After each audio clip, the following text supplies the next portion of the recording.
लताताई एकनाथ शिंदेंच्या वाढदिवसानिमित्त रुग्णांना फळांचं वाटप करण्यात आले। अखिल भारतीय पासी विकास मंडळाच्या वतीने रुग्णालयांमध्ये फळांचं वाटप केल्याची माहिती। समाजोपयोगी कार्यक्रमाच्या माध्यमातून वाढदिवस साजरा करण्याची परंपरा अधिक दृढ व्हावी आणि गरजूंना मदतीचा हात मिळावा या उद्देशाने आयोजित करण्यात आलेल्या या उपक्रमाचं विविध स्तरात कौतुक।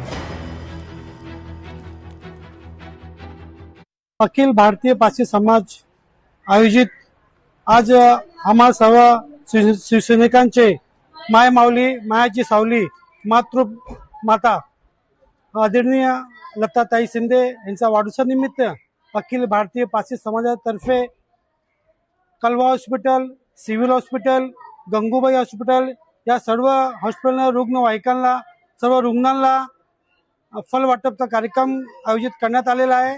खूप चांगला संदेश दिलेला आहे ठाण्यामध्ये। मॅडमने थँक्यू सांगा आणि आमच्याकडून ना many happy returns of the day wish करा। त्यांच्या वाढदिवसाचा औचित्य साधून सालाबादप्रमाणे दरवर्षीच हे प्रोग्राम आम्ही त्यांच्या वाढदिवसानिमित्त सर्व हॉस्पिटलमध्ये फळ वाटप करत असतो। तर यावर्षी आपण गंगूबाईमध्ये इथे कळवाला तर सगळीकडे फळ वाटप चालू आहे। इतकीच इच्छा आहे की सगळ्यांनी भरभरून आशीर्वाद आमच्या बहिणी साहेबांना द्यावे। दरवर्षी अखिल भारतीय पासी विकास मंडळ यातर्फे मी कार्याध्यक्ष आहे। आम्ही पूर्ण महाराष्ट्रामध्ये आम्ही कार्यक्रम ठेवतो आणि पूर्ण ठाण्यामध्ये आम्ही प्रत्येक रुग्णालयामध्ये फळ वाटप करतो। यावर्षी पण आपण तसंच हे केलंय। सिव्हिल झाला, कळवा हॉस्पिटल झाला, गंगूबाई हॉस्पिटल झाला, सर्वीकडे आपण फळ वाटप केलंय।